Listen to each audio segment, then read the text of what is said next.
CRE और RRB MLT jobs के लिए आज हम लेके आए हैं आपके लिए मॉक टेस्ट, जिसमें टोटल 50 क्वेश्चंस हैं जो आपको किसी भी MLT की जॉब में प्रिपरेशन के लिए हेल्प करेंगे। तो चलिए बिना किसी देरी के शुरू करते हैं आज की ये वीडियो। आज की वीडियो का पहला क्वेश्चन है, in which blood RBC are more fragile. RBC capillary blood में ज़्यादा फ्रेजाइल होते हैं। कैपिलरी का साइज और थिन वॉल इसके लिए रिस्पॉन्सिबल होते हैं। कैपिलरी नैरो होने की वजह से RBC के ऊपर मैकेनिकल स्ट्रेस इंक्रीज हो जाती है, जिससे इनकी फ्रेजिलिटी इंक्रीज हो जाती है। Question number 2, in which anaemia osmotic fragility test is increased. दिए हुए ऑप्शन में से हेरिडिटरी एलिप्टोसाइटोसिस एक RBC मेम्ब्रेन डिफेक्ट है, जिसकी वजह से RBC की ऑस्मोटिक फ्रेजिलिटी इंक्रीज हो जाती है। इसकी वजह से RBC हाइपोटोनिक सोल्यूशन में लाइस हो जाते हैं। सो हमारा राइट आंसर है option B. Question number 3, erythroblastosis fetalis can be prevented by giving which type of globulin in RH negative mother against RH positive infant. जब मदर RH नेगेटिव हो और foetus RH positive हो तो pregnancy और delivery के दौरान अगर foetus का ब्लड मदर के इम्यून सिस्टम के कांटेक्ट में आ जाता है तो मदर के ब्लड में इसके अगेंस्ट एंटीबॉडी बन जाती हैं। नेक्स्ट प्रेगनेंसी में अगर फीटस का ब्लड फिर से RH पॉजिटिव हो तो ये एंटीबॉडी प्लेसेंटा क्रॉस करके haemolysis, anaemia, jaundice, heart failure भी कर सकती हैं। एरिथ्रोब्लास्टोसिस फेटालिस को प्रिवेंट करने के लिए डिलीवरी के बाद विदिन 72 आवर्स में RH इम्यूनोग्लोबुलिन देनी होती है, जो कि गामा ग्लोबुलिन की टाइप हैं। Question number 4, dash fixative is mainly used for demonstration of enzymes. Enzymes को डिटेक्ट करने के लिए हम एसीटोन को एज ए फिक्सेटिव यूज़ कर सकते हैं। एसीटोन एंजाइम एक्टिविटी को प्रिजर्व करता है और टिश्यू स्ट्रक्चर को भी स्टेबलाइज करके रखता है। इसकी फिक्सेशन रैपिड एंड इफेक्टिव होती है, इसीलिए हमारा राइट आंसर है acetone. Question number 5, gelatin is a supporting medium for which type of sections. Gelatin एक एम्बेडिंग मीडिया है जिसे हम फ्रोजन सेक्शन में सेक्शन कटिंग के दौरान यूज़ कर सकते हैं। ये फ्रीजिंग और कटिंग प्रोसेस में सपोर्ट प्रोवाइड करती है, जिससे हाई क्वालिटी के सेक्शन हमें मिल पाते हैं। सो हमारा राइट आंसर है frozen section. Question number 6, lepromin test is negative in. Lepromatous leprosy में लेप्रोमिन टेस्ट नेगेटिव होता है। इस लेप्रोसी में पेशेंट का इम्यून सिस्टम माइकोबैक्टीरियम लेप्रा के against poor cell mediated response generate करता है। लेप्रोमिन टेस्ट में हम माइकोबैक्टीरियम लेप्रे के अगेंस्ट इम्यून सिस्टम चेक करते हैं, जो कि लेप्रोमेटिस लेप्रोसी में नेगेटिव होता है, पर ट्यूबरकुलोइड लेप्रोसी में लेप्रोमेटिन टेस्ट पॉजिटिव होता है। Question number 7, methods used to detect haematuria are. Haematuria को डिटेक्ट करने के लिए दिए हुए ऑप्शन में से हम सारे के सारे ऑप्शन इसमें यूज़ कर सकते हैं। गोएक टेस्ट एक ट्रेडिशनल मेथड है जिसमें हीमोग्लोबिन की वजह से कलर में चेंज आ जाता है। पेपर स्ट्रैप टेस्ट एक कॉमन एंड क्विक मेथड है RBC को डिटेक्ट करने का। बेंजीडाइन टेस्ट में बेंजीडाइन RBC से रिएक्ट कर हमें ब्लू कलर प्रोवाइड करती है। सो हमारा राइट आंसर है option D, all of the above. Question number 8, which dye is used in preparation of Turk's fluid. Turk fluid को टोटल ल्यूकोसाइट काउंट करने के लिए यूज किया जाता है। इसमें WBC के न्यूक्लियस को स्टेन करने के लिए जेंशन वॉयलेट डाई का यूज होता है। इसके अलावा टर्क फ्लूइड की कंपोजिशन में एसिटिक एसिड भी होता है जो RBC को लाइस करता है। Question number 9, in TB immunity is provided by. TB के रिस्पांस में इम्यून सिस्टम में CD4 T cell crucial role play करते हैं। ये टी सेल्स मैक्रोफेजेस को एक्टिवेट करते हैं जो इंट्रासेलुलर माइकोबैक्टीरियम ट्यूबरकुलोसिस को किल करते हैं। हालांकि CD8 सेल्स भी इन्फेक्टेड सेल्स को किल करने में कंट्रीब्यूट करते हैं, पर CD4 sales primary immunity provide करते हैं। सो हमारा राइट आंसर है option A, CD4 cells. Question number 10, Wheel flex test is useful in diagnosis of the following except Weil Felix reaction एक सीरोलॉजिकल टेस्ट है जो प्रोटिस बैक्टीरिया के against antibodies को detect करता है। ये एंटीबॉडी रिक्टेशिया बैक्टीरिया के एंटीजन से क्रॉस रिएक्ट करते हैं, जिससे हम epidemic typhus, scrub typhus, Rocky Mountain spotted fever को डिटेक्ट कर सकते हैं। पर ट्रेंच फीवर बार्टोनेला के द्वारा किया जाता है, रिक्टेशिया के द्वारा नहीं। सो हमारा राइट आंसर है option D, trench fever. Question number 11, an increase in the numbers of morphologically abnormal sperms in a semen sample is called morphologically abnormal sperm cells के इंक्रीज को हम टेरेटोजूस्पर्मिया बोलते हैं। एजूस्पर्मिया का मीनिंग होता है absence of sperm in semen. Teratoasthenozoospermia में abnormal sperms पाए जाते हैं और स्पर्म मोटिलिटी भी रिड्यूस हो जाती है। Aspermia complete lack of semen ejaculation. Question number 12. Osteomalacia and rickets are characterized by osteomalacia and rickets दोनों में डिफेक्टिव बोन मिनरलाइजेशन होती है due to deficiency of vitamin D, जिसमें reduce serum phosphate, reduce serum calcium और high alkaline phosphate जैसे features पाए जाते हैं। सो हमारा राइट आंसर है option D, all of the above.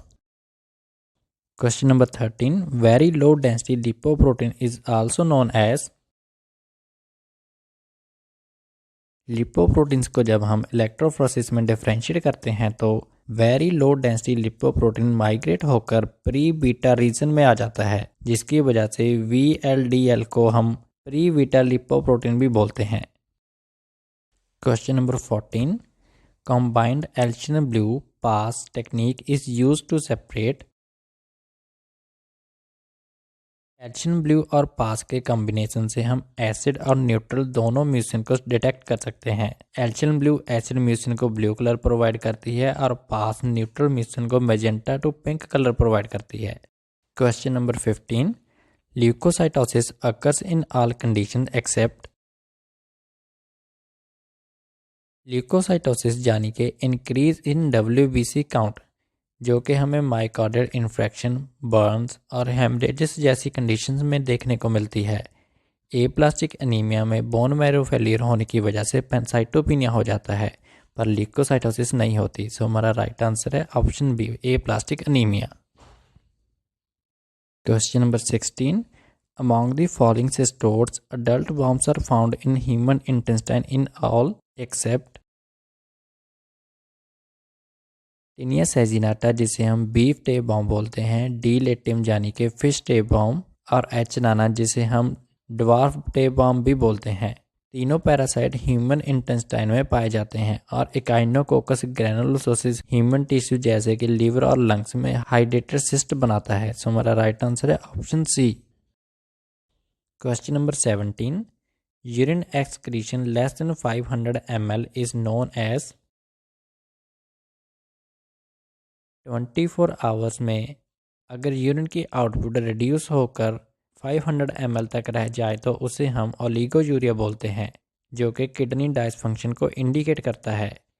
एनोयूरिया means no urine production, frequent urination at night, और polyuria का मतलब होता है more than 3 litre urine per day.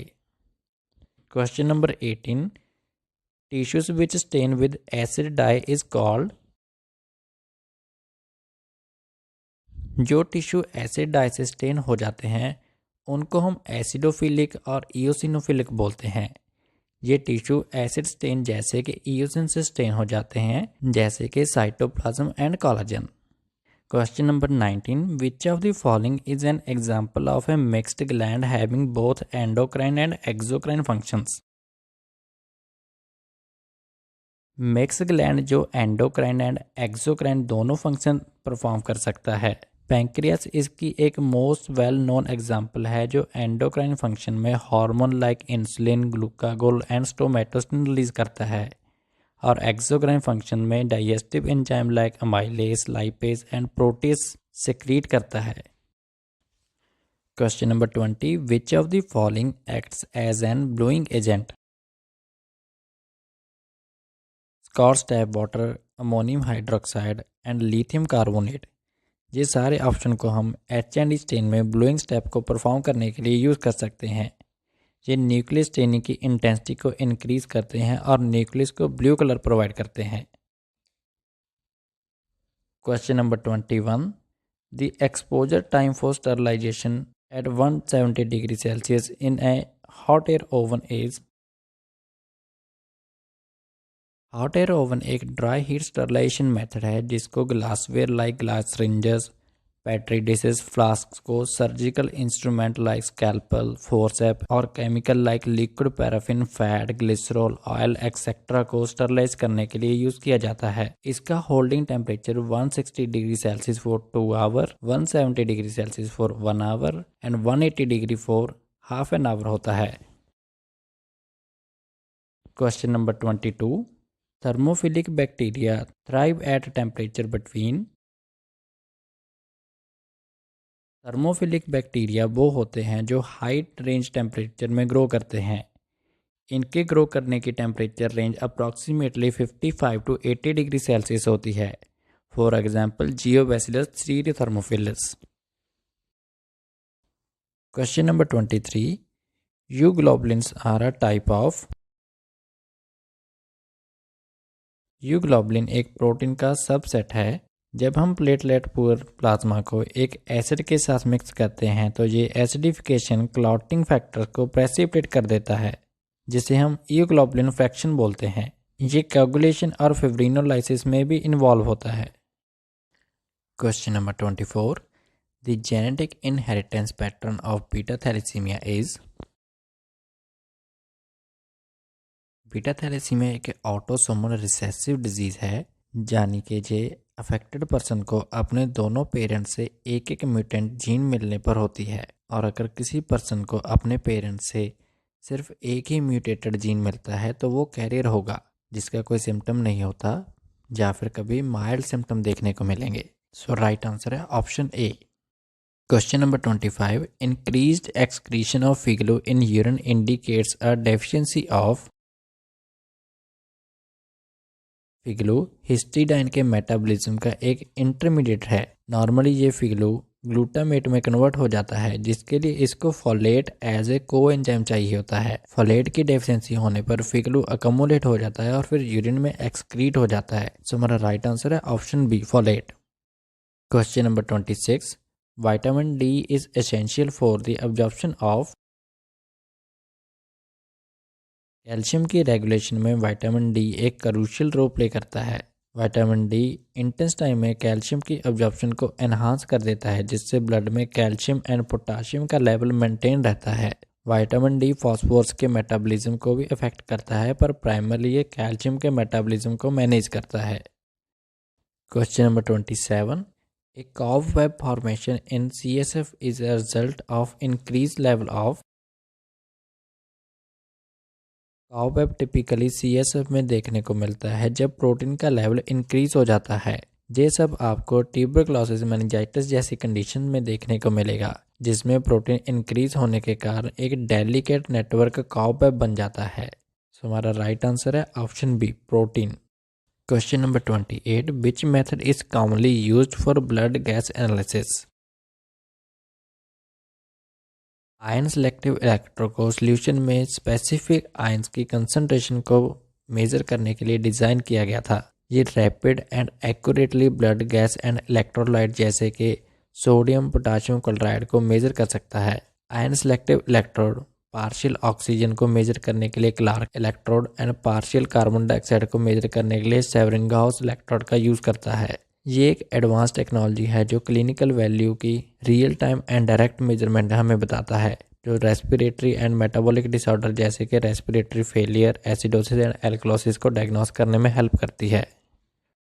Question number 29, the variable region of N antibody is responsible for. Variable region जो कि antibody की by shaped की tips में प्रेजेंट होता है। Both light and heavy chains के अमीनो टर्मिनल एंड के पास पहले 110 अमीनो एसिड रेसिड्यू मिलकर वेरिएबल रीजन को बनाते हैं, जो कि एंटीजन बाइंडिंग साइट को रिप्रेजेंट करता है, जिसे हम फैब के नाम से भी जानते हैं। Question number 30, maple syrup urine disease is a disorder of MSUD, यानी कि मैपल सिरप यूरिन डिजीज एक जेनेटिक डिसऑर्डर है जिसमें हमारी body branched amino acids leucine, isoleucine and valine का ब्रेक डाउन नहीं कर पाती, क्योंकि इसमें enzyme branch chain alpha keto acid dehydrogenase की डेफिशिएंसी हो जाती है। MSUD अफेक्टेड पर्सन के यूरिन में से मैपल सिरप और बर्न शुगर जैसी स्मेल आती है, जिसकी वजह से इस डिजीज़ का ये नाम पड़ा। Question number 31, ABO blood group antigens are composed of. Red blood cells की सरफेस पर मौजूद ABO blood group antigen carbohydrate से मिलकर बने होते हैं। ये कार्बोहाइड्रेट में आगे ग्लाइकोप्रोटीन एंड ग्लाइकोलिपिड से मिलकर बने होते हैं, जो हमारे ब्लड ग्रुप टाइप को डिसाइड करते हैं। Question number 32, the Kelsey Sykes test is mainly used for testing. Kelsey Sykes test को हम कैपेसिटी टेस्ट भी बोलते हैं। इस टेस्ट में डिसइंफेक्टेंट की कैपेसिटी को मेजर करते हैं। जब उसे माइक्रोबायोलॉजी लैब में रिपीटली यूज़ किया जाता है, एक बैक्टीरियल सस्पेंशन को डिसइंफेक्टेंट से मिक्स करने के बाद हम इसमें बैक्टीरिया के सर्वाइवल रेट को मेजर करते हैं, जो हमें डिसइंफेक्टेंट की कैपेसिटी के बारे में डिटेल प्रोवाइड करता है। Question number 33, the nitro blue tetrazolium NBT test is used to detect defect in. Nitro blue tetrazolium NBT test एक डाई है जो G6PD टेस्ट में यूज़ की जाती है। जब ब्लड को excess of glucose 6 phosphate and NADP के साथ इंक्यूबेट किया जाता है तो एंजाइम G6PD इसे रिड्यूस फॉर्म NADPH में कन्वर्ट कर देता है। ये NADPH फिर डाई नाइट्रो ब्लू टेट्राजोलियम को फेनाजाइन मेथोसल्फेट की प्रेजेंस में रिड्यूस करता है, जिससे ब्राउन कलर कंपाउंड बन जाता है जो नॉर्मल G6PD लेवल को डिनोट करता है। Question number 34, the uranyl nitrate method is used for the detection of. Uranyl nitrate एक मेटाक्रोमेटिक स्टेनिंग प्रोसीजर है जो एसिड म्यूकोपॉलीसेकेराइड को रेड टू पर्पल कलर में स्टेन करता है। इस मेथड में ऑक्सीडेशन के लिए 1% एक्वस पोटेशियम परमैंगनेट, ब्लीचिंग के लिए 5% एक्वस ऑक्सैलिक एसिड का यूज किया जाता है। इसके अलावा इसमें 1% टोलिडन ब्लू और 0.2% एक्वस यूरिनाइल नाइट्रेट स्टेन का भी यूज किया जाता है।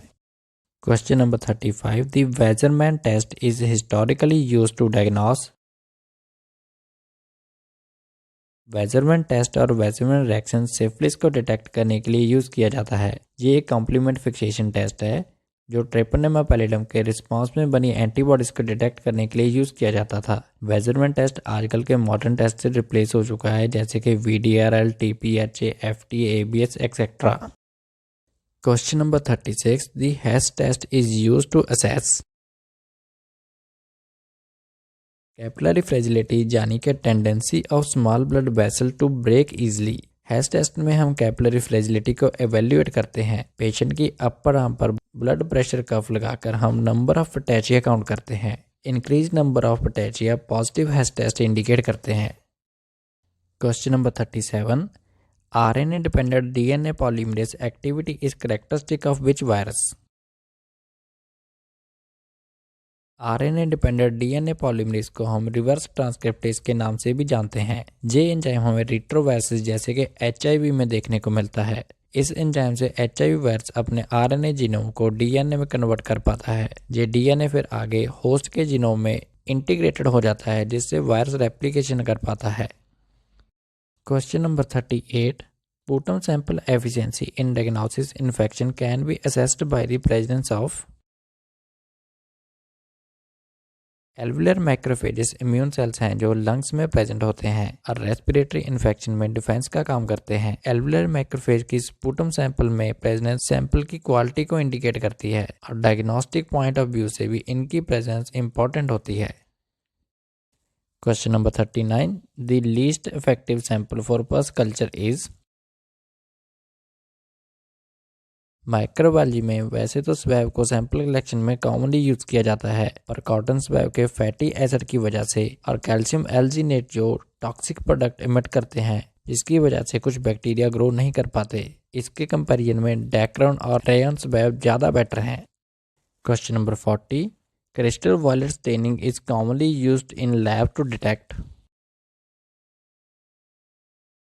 हिंज बॉडी जो डीनेचर प्रोडक्ट है हीमोग्लोबिन का, इसको स्टेन करने के लिए हम मिथाइल वायलेट और क्रिस्टल वायलेट स्टेन का यूज कर सकते हैं। हिंज बॉडी नॉर्मल आरबीसी में एब्सेंट होती हैं, पर जैसे स्प्लेनेक्टमी इन हाइपोस्प्लिनिज्म और हीमोलिटिक एनीमिया जैसे कि G6PD में ये दिखाई देती हैं। Question number 41, which test is used for diagnosis infectious mononucleosis? Paul Bunnell test infectious mononucleosis को डायग्नोस करता है, जो कि एप्स्टीन वायरस के द्वारा की जाती है। ये टेस्ट हीट्रोफाइल एंटीबॉडी को डिटेक्ट करता है जो इन्फेक्शियस मोनोन्यूक्लियोसिस काउज करती है। ये एक ट्यूब एग्लूटिनेशन टेस्ट है जिसमें हम शीप आरबीसीज को यूज करते हैं पेशेंट के सीरम में हीट्रोफाइल एंटीबॉडी को डिटेक्ट करने के लिए। Question number 42, the normal range of platelet count in adult age? एक हेल्थी अडल्ट पर्सन में नॉर्मल प्लेटलेट काउंट होता है 1,50,000 to 4 lakh per microlitre of blood. Question number 43, all of the following are component of normal plasma protein except? दिए हुए option में से haemoglobin plasma protein का component नहीं है। हीमोग्लोबिन आरबीसी के अंदर पाया जाता है जहां पर ये ऑक्सीजन का ट्रांसफर करता है। बाकी दिए हुए ऑप्शन में जैसे कि एल्ब्यूमिन, फिब्रिनोजन एंड ग्लोबुलिन, ये तीनों प्रोटीन प्लाज्मा का पार्ट है। Question number 44, which of the following parasite is transmitted by mosquitoes? इसका राइट आंसर है ऑप्शन बी, मलेरिया। ये प्लाज्मोडियम पैरासाइट के द्वारा किया जाता है जिसे ट्रांसमिट करती है इन्फेक्टेड एनोफिलिस मॉस्किटो। डेंगू और चिकनगुनिया वायरसेस हैं और लिशमेनिया डोनोवानी सैंड फ्लाई के द्वारा ट्रांसमिट किया जाता है, मॉस्किटो के द्वारा नहीं। Question number 45, the Fishberg concentration test is used to assess the function of? Fishberg concentration एक ट्यूबुलर फंक्शन टेस्ट है जो किडनी के फंक्शन को एवेल्यूएट करने में हेल्प करता है। ये टेस्ट स्पेसिफिक ग्रेविटी पर बेस्ड होता है जिसमें हाई प्रोटीन फ्लूइड मील देने के बाद हम यूरिन सैंपल में स्पेसिफिक ग्रेविटी को चेक करते हैं। Question number 46, the nucleotide base pair in DNA are held together by? DNA के complementary bases adenine, thymine, guanine and cysteine, ये सब हाइड्रोजन बॉन्ड से बंधे होते हैं। एडेनिन एंड थायमिन में 2 hydrogen bonds and guanine and cytosine में 3 hydrogen bond present होते हैं। क्वेश्चन नंबर 47, लोआ लोआ इज ट्रांसमिटेड बाय? लोआ लोआ को हम अमेरिकन आई वॉर्म भी बोलते हैं जो कि डियर फ्लाई से ट्रांसमिटेड होता है, जो क्राइसॉप्स स्पीसीज का पार्ट है। लार्वा ट्रांसफॉर्म होने के बाद अडल्ट वॉर्म में कन्वर्ट हो जाता है जो माइग्रेट होकर सबक्यूटेनियस टिश्यू और आई में चला जाता है। Question number 48, the major intracellular cation is? Potassium एक मेजर इंट्रासेलुलर केटाइन है जिस पर पॉजिटिव चार्ज होता है। ये सेल मेम्ब्रेन के पोटेंशियल को मेंटेन करता है, नर्व इम्पल्स ट्रांसमिशन करता है और मसल कंट्रैक्शन करता है। Question number 49, the hormone secreted by the adrenal cortex include all of the following except? Adrenal cortex के द्वारा cortisol, aldosterone and androgen secrete किए जाते हैं, पर एपिनेफ्राइन एड्रेनल मेडुला के द्वारा सेक्रेट किया जाता है। आज के मॉक टेस्ट का लास्ट क्वेश्चन है question number 50, cardiolipin is an important component of which type of molecule? Cardiolipin एक स्पेशलाइज्ड फॉस्फोलिपिड है जो प्राइमरली इनर माइटोकॉन्ड्रियल मेम्ब्रेन में पाया जाता है। ये सबसे पहले हार्ट मसल में से आइसोलेट किया गया था। ये अकेला फॉस्फोग्लिसराइड है जिसके पास एंटीजेनिक प्रॉपर्टी होती है। सो हमारा राइट आंसर है ऑप्शन ए, फॉस्फोलिपिड। कमेंट करके बताएं कि 50 में से आपके कितने क्वेश्चन सही थे। अगर वीडियो पसंद आया तो इसको लाइक, कमेंट, शेयर और चैनल को सब्सक्राइब कर दें।